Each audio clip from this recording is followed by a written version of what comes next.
"That Negro woman has no business touching the young master with her filthy hands," hissed Mrs. Worthington to her companion as they observed from the marble balcony of the Ashworth plantation mansion, their silk fans fluttering with indignation as they watched Penelope gently guide little Edmund through his afternoon lessons in the garden below.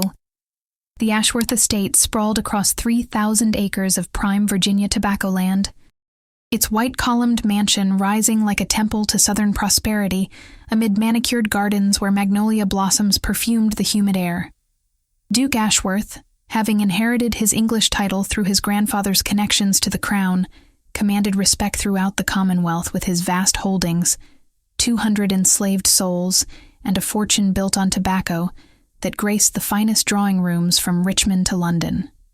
His plantation house gleamed with imported Italian marble, French crystal chandeliers that cast rainbows across Persian rugs, and walls adorned with portraits of ancestors who had carved their fortune from Virginia soil with determination and ruthless ambition. The Duke's daily routine reflected the grandeur befitting his station. Mornings spent reviewing ledgers in his mahogany-paneled study, while plantation overseers reported on crop yields and field progress. Afternoons devoted to correspondence with tobacco merchants in London and New York. Evenings hosting elaborate dinners where crystal glasses clinked over discussions of politics, commerce, and the sacred institutions that preserved their way of life. His table groaned under the weight of honey-glazed ham, cornbread dripping with butter, sweet potato pudding, and vintage wines that had crossed the Atlantic in ships bearing the family crest. Society gatherings at Ashworth Hall were legendary throughout Virginia's plantation aristocracy, grand balls where ladies in silk gowns worth more than most families' annual income waltzed across polished floors, while gentlemen in perfectly tailored evening wear discussed cotton futures and railroad investments. The Duke moved through these gatherings with the confidence of a man whose word could determine the fate of hundreds, whose approval opened doors to the most exclusive circles from Charleston to Philadelphia, whose disapproval could exile families from respectable society forever. Edmund Ashworth, at 7 years of age, represented the continuation of this proud lineage, a golden-haired boy whose education in Latin, French, mathematics, and proper deportment would prepare him to inherit not just wealth, but the responsibility of maintaining their family's position among America's emerging aristocracy. The child's future stretched before him like a carefully manicured path leading to Harvard, European grand tours, advantageous marriages, and eventual mastery of the vast Ashworth holdings that had taken 3 generations to accumulate. Yet beneath the polished veneer of plantation prosperity, subtle tensions rippled through the household hierarchy, like underground currents threatening to disturb the carefully maintained social order. Penelope moved through this world with quiet dignity that unnerved those who expected subservience, her intelligent eyes taking in every detail, while her gentle voice guided young Edmund through lessons that extended far beyond what any enslaved woman was expected or permitted to teach. The established relationships that governed plantation life followed rigid protocols. White family members occupied the mansion's grand rooms, while enslaved people lived in quarters behind the kitchen gardens. Interactions between races followed carefully scripted formalities that reinforced hierarchy at every moment, and any deviation from expected behavior drew swift correction from overseers whose authority stemmed directly from the Duke's commands. These social boundaries had been maintained for generations, creating a system where everyone understood their place and the consequences of stepping beyond prescribed limits. Mrs. Abernathy, the head housekeeper imported from a distinguished Charleston family, supervised the domestic staff with military precision while ensuring that no enslaved person forgot their position or dared to exceed the narrow confines of their designated roles. Her sharp eyes missed nothing, not the way Penelope's speech carried educated inflections that should have been impossible for someone born in bondage, nor how young Edmund sought her company with an enthusiasm that bordered on improper attachment for a child of his station. The Duke's neighbors often remarked on his unusual tolerance for what they considered inappropriate arrangements, whispering behind fans and over brandy that allowing an enslaved woman such proximity to his heir demonstrated dangerous liberal tendencies that threatened the natural order upon which their entire society depended. These whispered criticisms carried weight in a community where reputation determined everything, from business opportunities to marriage prospects for future generations. Penelope's daily routine had evolved gradually from simple childcare duties to something approaching tutorship. Morning walks where she pointed out different bird species and explained their migration patterns. Afternoon sessions where she guided Edmund through increasingly complex arithmetic problems. Evening storytelling that subtly introduced concepts of history, geography, and moral philosophy that expanded his understanding of the world beyond plantation boundaries. Her approach to education reflected an intelligence that made conventional society deeply uncomfortable with her presence in young Edmund's life. Warning signs of brewing conflict appeared in small incidents that accumulated like storm clouds on a summer horizon. Disapproving glances from visiting ladies who questioned the Duke's judgment, pointed comments from neighboring plantation owners about the dangers of allowing enslaved people too much influence over white children, and subtle pressure from overseers who resented having their authority undermined by what they viewed as the Duke's misplaced confidence in Penelope's capabilities. The peaceful rhythm of their unconventional arrangement continued through summer months, when jasmine perfumed the evening air, and fireflies danced among the oak trees, creating an illusion of stability that masked the growing tensions threatening to shatter the delicate balance that had allowed Penelope's influence to flourish, despite society's rigid expectations about race, bondage, and the proper education of aristocratic children. The first crack in their carefully maintained world appeared during the midsummer plantation ball, when Mrs. Pemberton, Charleston's most influential society matron, witnessed Edmund defending Penelope's character to a group of children whose parents had filled their ears with poisonous whispers about the impropriety of his attachment to his enslaved caregiver. Conversations that had previously remained confined to whispered speculation among ladies over afternoon tea suddenly erupted into open criticism as prominent families began questioning whether the Duke's unconventional household arrangements reflected dangerous ideas about social hierarchy that threatened the very foundations upon which their prosperity depended. Mrs. Worthington took it upon herself to organize a campaign of concerned intervention, gathering signatures on a carefully worded petition expressing worry about young Edmund's moral development under the influence of what they termed an unsuitable mentor. The intensity of feelings against Penelope's position grew stronger as word spread through Virginia's plantation society about the unprecedented freedom the Duke had granted an enslaved woman to shape his heir's education and character development. Visiting dignitaries from other southern states expressed shock at arrangements they considered a dangerous precedent that could inspire similar situations elsewhere, potentially undermining the careful social controls that maintained peace and prosperity throughout the region. Duke Ashworth found himself caught between his growing recognition of Penelope's extraordinary capabilities and the mounting pressure from his peers, who viewed his tolerance as weakness that invited rebellion among their own enslaved populations. Evening conversations in his study became exercises in weighing Edmund's obvious intellectual and moral growth against the potential consequences of alienating families whose business partnerships and political support had taken decades to cultivate and could be lost within weeks if he appeared to embrace abolitionist sympathies. Penelope sensed the shifting currents of hostility even before they reached the Duke's ears. Noting how conversations stopped when she approached groups of house servants, how visitors' eyes followed her movements with calculating assessment, how Mrs. Abernathy's assignments increasingly confined her to tasks that kept her away from the main house during social gatherings. The delicate balance that had allowed her unusual position to flourish was being systematically undermined by forces that viewed her influence as an existential threat to their way of life. Edmund's attachment to his beloved teacher created additional complications, as the child's innocent questions about why people treated Penelope differently began revealing uncomfortable truths about the society that shaped his privileged existence. His tears when told he could no longer spend afternoons learning about poetry and natural philosophy, from the woman who had opened his mind to beauty and wonder, forced the Duke to confront the painful gap between his private convictions and public obligations as a leader of plantation society.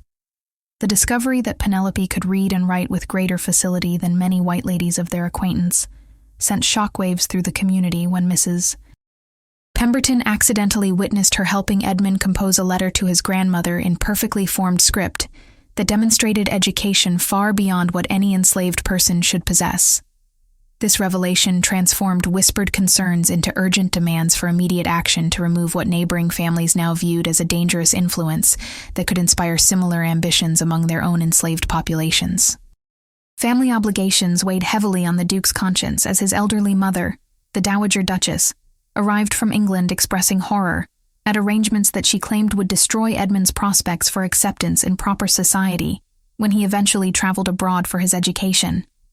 Her threats to disinherit both father and son, unless immediate corrective measures were taken, added familial pressure to the growing social campaign against Penelope's continued influence.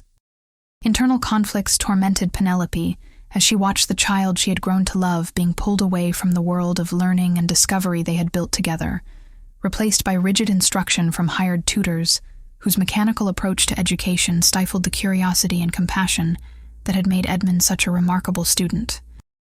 Her understanding that resistance would only make things worse for everyone involved forced her to accept increasingly restricted access to the boy who had become like a son to her heart. The Duke's first attempts to find compromise solutions satisfied no one. Hiring additional white tutors to work alongside Penelope only intensified criticism about his refusal to acknowledge the impropriety of the arrangement, while restricting her role to basic childcare duties devastated Edmund's educational progress and emotional well-being in ways that broke his father's heart. Every effort to preserve some portion of their unconventional family structure met with escalating demands for complete separation. Pressure mounted from unexpected quarters as business associates threatened to withdraw their investments, and political allies distanced themselves from a man whose judgment they now questioned, creating financial and social consequences that extended far beyond personal preferences to threaten the very foundation of the Ashworth family's position in Virginia society.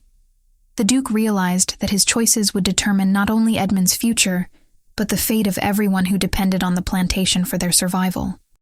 The breaking point approached with inexorable force as autumn brought visiting northern businessmen whose abolitionist sympathies were inflamed by what they interpreted as evidence that even the most progressive southern planters could not escape the moral contradictions inherent in a system built on human bondage, while southern neighbors saw the same situation as proof that any deviation from strict racial hierarchy invited the destruction of their entire civilization.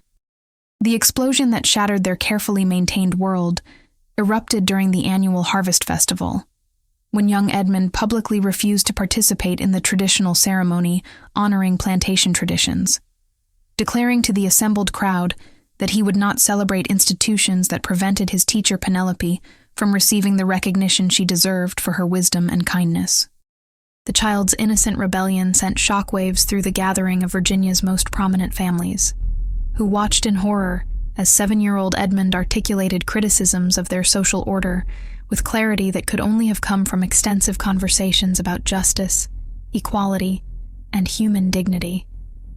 Concepts that no child of his station should have encountered until carefully introduced within proper ideological frameworks that preserved existing hierarchies. Mrs. Pemberton fainted directly into her husband's arms, while Mrs. Worthington declared that immediate intervention was required to save the boy's soul from complete corruption. Duke Ashworth's face flushed crimson as he realized that months of mounting pressure had culminated in this public humiliation that would be discussed in drawing rooms from Richmond to Savannah for years to come, permanently damaging his family's reputation and potentially destroying Edmund's future prospects in the only society they had ever known. The whispered conversations of concerned neighbors transformed into open demands for action that brooked no compromise or delay.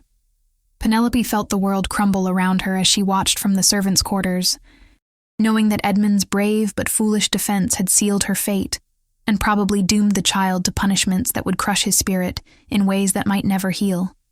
Her heart broke, not for herself, but for the boy whose love had inspired him to risk everything for principles she had taught him through stories of courage, compassion, and standing up for what was right, regardless of personal cost.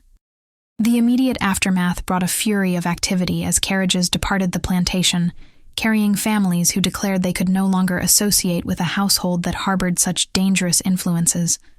while those who remained clustered in urgent conferences about the steps necessary to contain what they viewed as an ideological infection that threatened to spread beyond Ashworth lands to poison other children with similar radical notions. The Duke found himself facing complete social isolation unless he took immediate and decisive action to demonstrate his commitment to conventional values.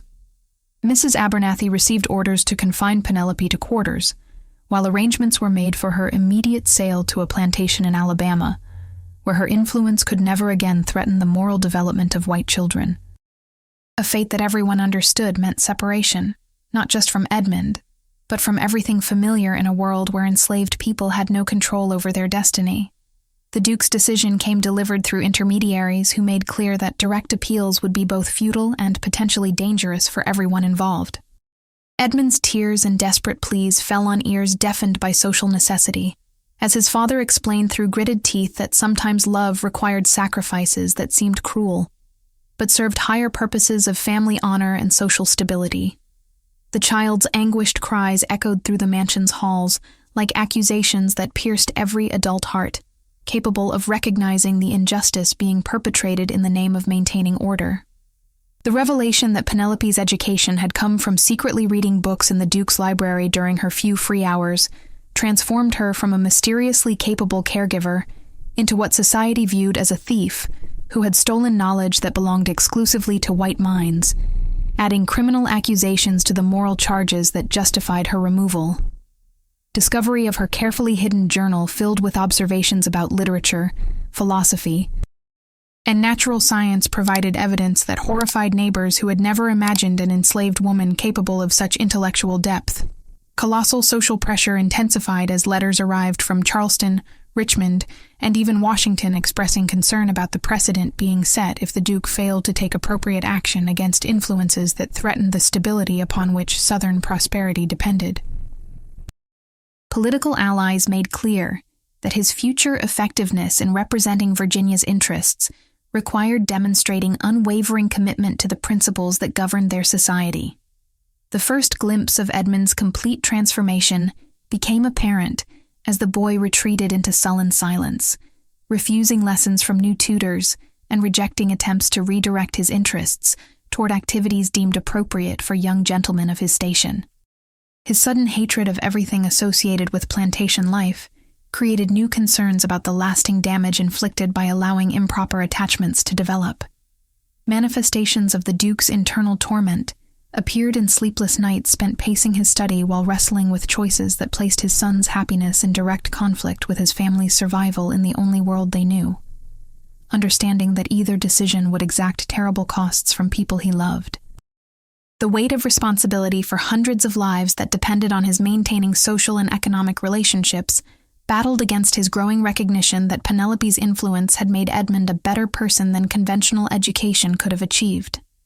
The impossible choice crystallized with stark clarity, as he realized that preserving his family's position required sacrificing the woman whose wisdom had shaped his son's character, while protecting Penelope meant accepting social exile that would destroy everyone who depended on Ashworth prosperity for their survival, creating a moral dilemma that offered no solution without devastating consequences for innocent people, whose only crime was existing within a system that demanded such terrible choices. The Duke's first desperate attempt to preserve some connection between Edmund and Penelope involved secretly arranging for her to continue teaching through carefully coded letters that would arrive disguised as routine correspondence from fictional relatives, a plan that lasted barely 2 weeks before Mrs. Abernathy discovered the scheme and threatened to expose it to the authorities unless all communication ceased immediately. Investigation into Penelope's background yielded discoveries that made her situation infinitely more complex and dangerous. Records revealing that her mother had been a free woman of color from Charleston, who'd been illegally enslaved through forged documents, making Penelope's own bondage technically invalid but practically impossible to challenge without legal resources and political connections that no one in her position could ever hope to obtain. This knowledge burned in the Duke's conscience like acid, as he realized the full scope of injustice that his household had unknowingly perpetrated.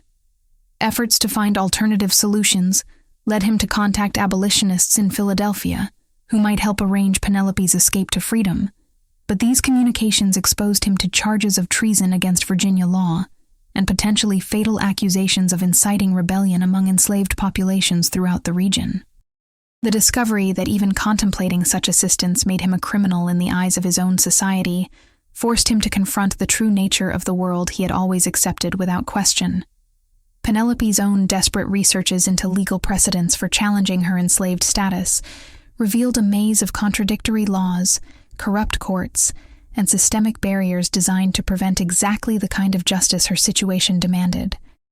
While her growing understanding of the broader abolitionist movement showed her both the possibility of freedom and the terrible risks faced by anyone who dared challenge the established order.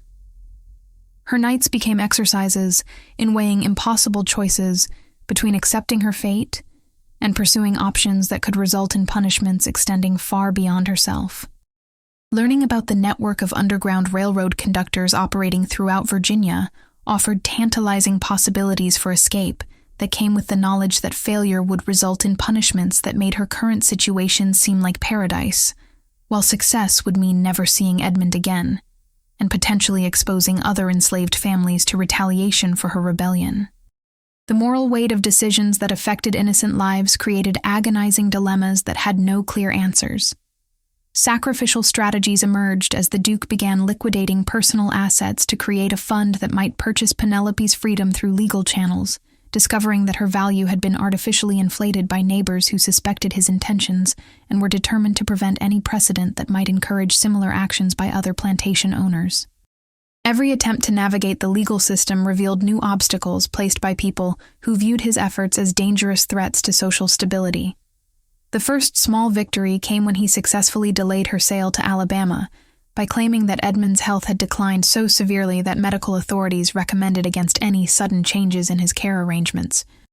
A temporary reprieve that bought time while intensifying pressure from social and political allies who accused him of prolonging an unhealthy situation for selfish reasons. This breathing space allowed for more careful planning, but also increased the stakes of ultimate failure.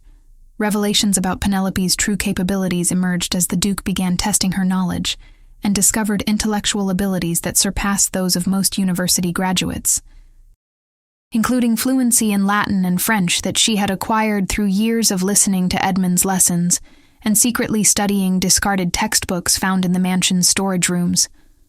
Her understanding of history, literature, and natural philosophy demonstrated an autodidactic achievement that would have been remarkable in anyone, but was absolutely extraordinary given her circumstances.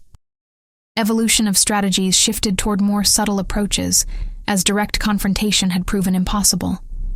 The Duke began documenting Edmund's educational progress under Penelope's guidance, creating detailed records that demonstrated her effectiveness as a teacher, while carefully avoiding language that might be interpreted as challenging social hierarchies.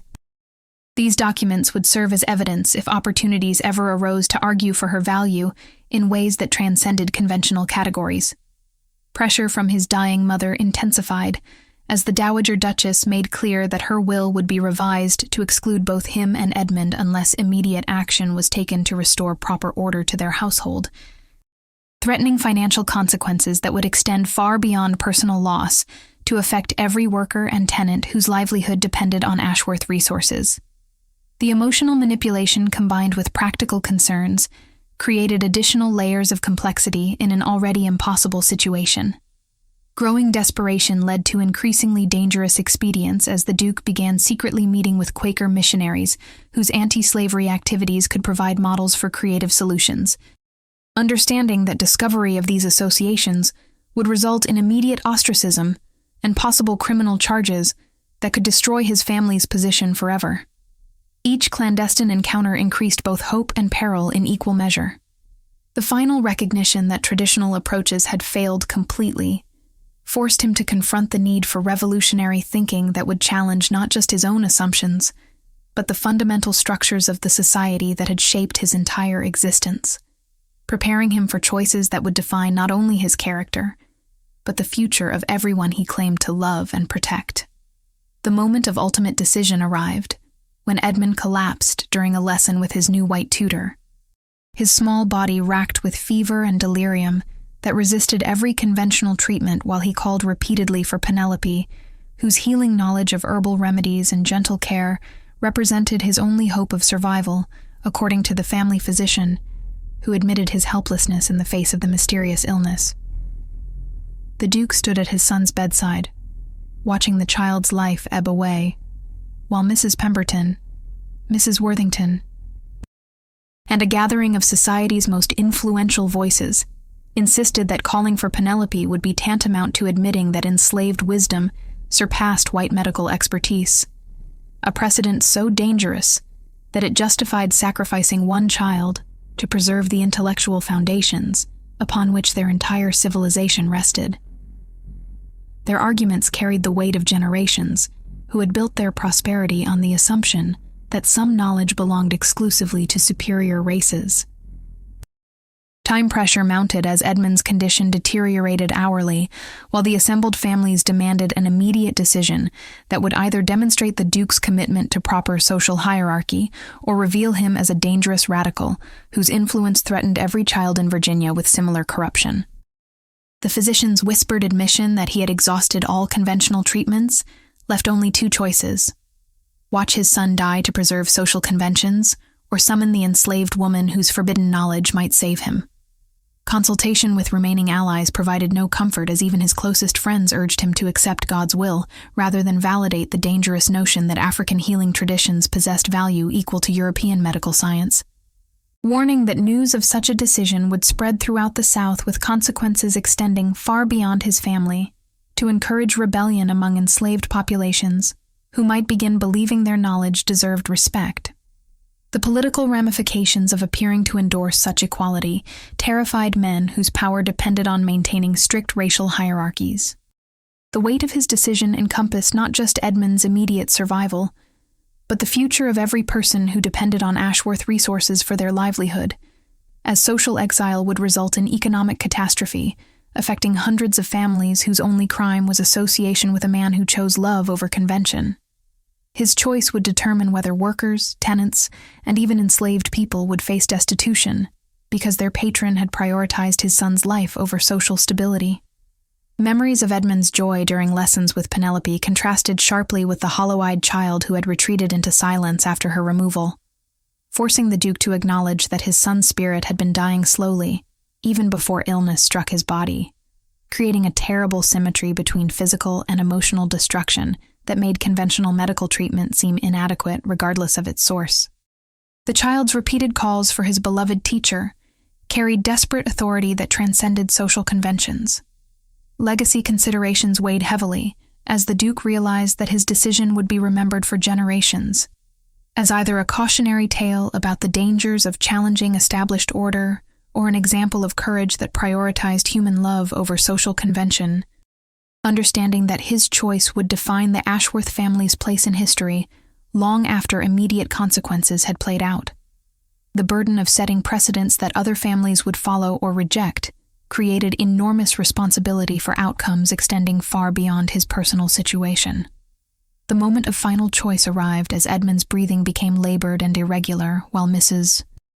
Pemberton delivered an ultimatum, demanding that he demonstrate his commitment to white supremacy by allowing his son to die, rather than seeking help from an enslaved woman whose success would prove that their fundamental beliefs about racial hierarchy were false.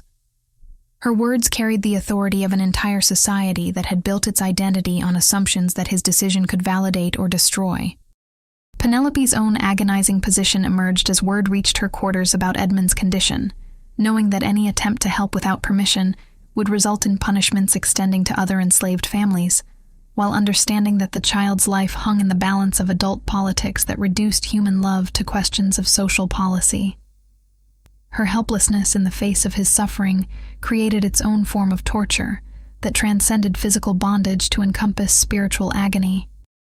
Standing alone in Edmund's room, while the child's labored breathing marked time toward an irreversible decision, the Duke felt the weight of every relationship, every obligation, and every principle that had shaped his existence converging into a single moment that would define his true character beyond the veneer of social respectability that had guided his choices throughout a lifetime of privilege and assumed authority.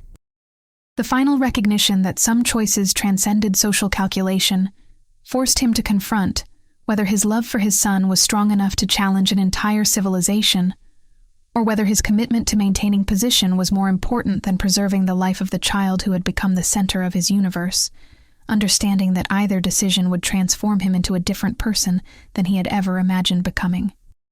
The sound of his own voice calling for Penelope echoed through the mansion like a declaration of war against everything his society held sacred, marking the moment when love conquered convention and a father chose his child's life over the approval of a world that demanded such terrible sacrifices from anyone who dared to challenge its fundamental assumptions about human worth and wisdom.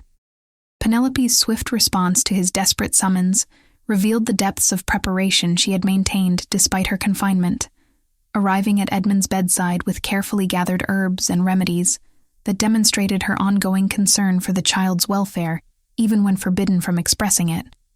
Her gentle hands immediately beginning treatments that combined African healing traditions with innovative applications that no white physician would have considered attempting.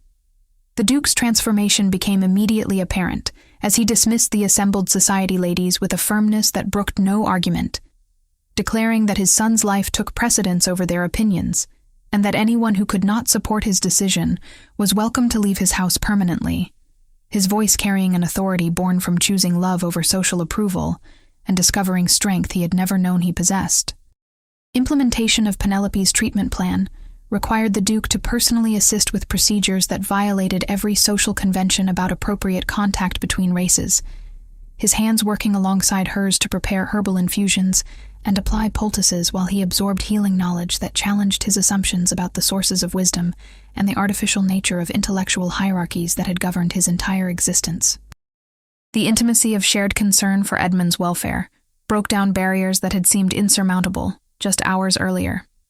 Formation of an unlikely alliance emerged as Mrs. Abernathy, witnessing the immediate improvement in Edmund's condition under Penelope's care, began quietly supporting treatments that she would have reported as dangerous violations of proper order just days before. Her practical nature, overcoming social conditioning when faced with evidence that healing knowledge transcended racial categories. Her shift in loyalty demonstrated how crisis could reveal character that had been hidden beneath surface conformity. Consolidation of their new position required the Duke to develop strategies for defending decisions that had made him an outcast among his former peers, beginning with detailed documentation of Edmund's recovery that could serve as evidence of Penelope's medical capabilities, while simultaneously challenging claims that enslaved people lacked the intelligence necessary for complex healing work. His careful records represented both scientific observation and political ammunition for future battles. Community reactions revealed the fault lines within Virginia society as some families expressed private admiration for his courage while publicly maintaining disapproval necessary for their own social survival, creating a network of secret supporters who lacked the strength to openly challenge conventions but privately questioned assumptions they had never dared examine. The Duke's bold action had given others permission to doubt beliefs that had shaped their entire worldview.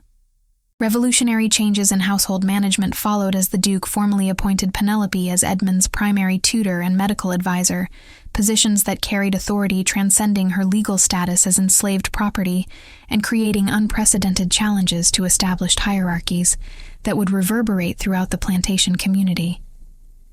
His willingness to invest her with such responsibility represented a fundamental rejection of the principles that had governed his previous life.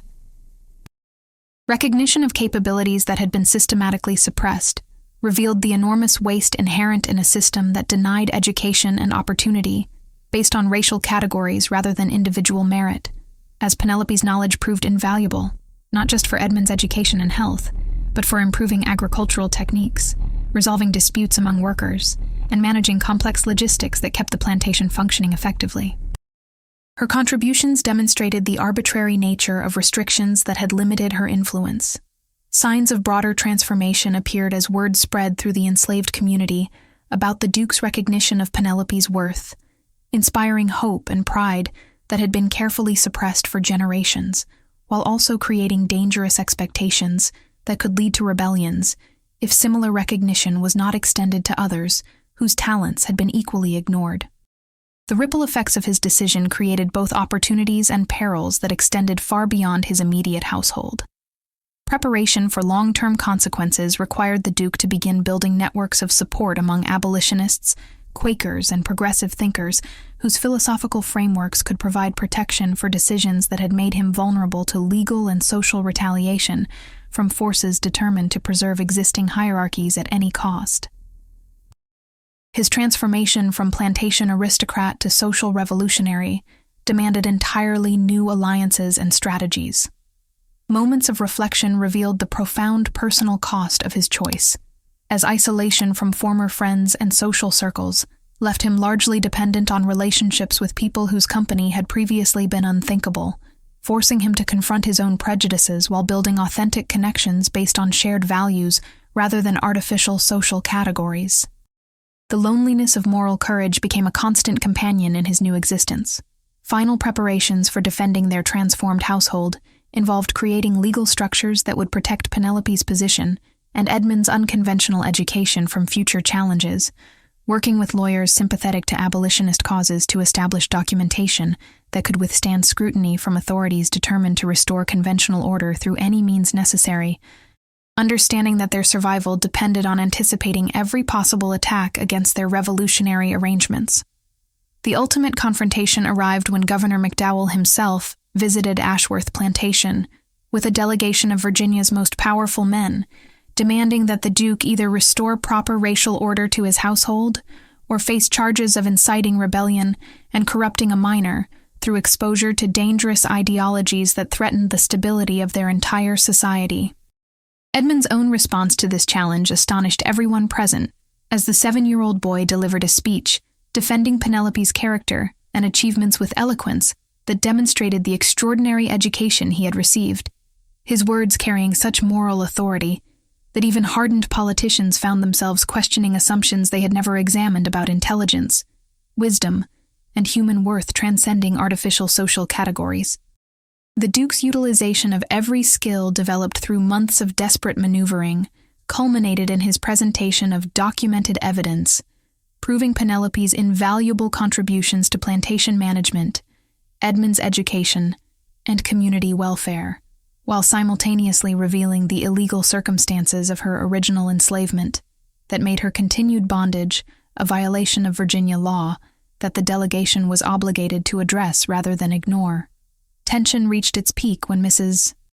Pemberton attempted to have Penelope arrested for practicing medicine without authorization, only to be confronted by testimony from the family physician, acknowledging that her herbal treatments had succeeded where conventional medicine had failed, creating a public admission that enslaved knowledge possessed validity that their entire social system was designed to deny and suppress. Resolution emerged through the Duke's masterful exposure of the hypocrisy underlying his opponent's arguments, demonstrating that their objections stemmed not from concern for Edmund's welfare, but from fear that recognizing Penelope's worth would encourage similar recognition of capabilities among other enslaved people, threatening economic and social arrangements that depended on maintaining artificial restrictions on human development. The immediate consequences of his moral victory included legal recognition of Penelope's free status based on documentation proving her mother's illegal enslavement, while her formal appointment as Edmund's tutor established precedents that would inspire other families to question conventional limitations on education and opportunity for people previously dismissed as inferior based solely on racial categories. Establishment of their new reality required the Duke to accept reduced income and social isolation, while gaining something infinitely more valuable: authentic relationships based on respect rather than hierarchy, educational opportunities for Edmund that transcended conventional boundaries, and the satisfaction of living according to principles that honored human dignity regardless of artificial social distinctions. Community reaction revealed the transformative power of individual courage as other plantation owners began quietly implementing similar reforms. Inspired by the Duke's example to question assumptions they had previously accepted without examination, while carefully avoiding the public controversy that had made his position so challenging to maintain. Legacy considerations became apparent as Edmund's unconventional education prepared him for leadership roles that would extend far beyond plantation management to encompass social reform, political innovation, and moral leadership that could help Virginia navigate the changing world that was already challenging traditional institutions throughout American society. The permanent changes wrought by the Duke's choices extended throughout Virginia, as his example inspired legislation protecting the rights of illegally enslaved individuals, while encouraging educational opportunities that had previously been denied, demonstrating how individual acts of courage could catalyze broader social transformation that benefited entire communities. Recognition of human worth. Transcending social categories became the Duke's greatest achievement, as his household served as a model for relationships based on respect rather than domination, love rather than fear, and authentic appreciation of individual capabilities rather than prejudicial assumptions about group characteristics that had distorted human potential for generations. The triumph of justice over convention created ripple effects that would continue expanding long after the immediate crisis had passed, as other families throughout the South began questioning institutions they had previously accepted as natural and inevitable, preparing the groundwork for larger transformations that would eventually reshape American society in ways that honored the fundamental dignity of every human being. Subscribe to witness more stories of courage conquering convention, where love proves stronger than social expectations, and individual heroism creates the foundation for transforming entire civilizations through the simple but revolutionary act of recognizing human worth that transcends artificial barriers.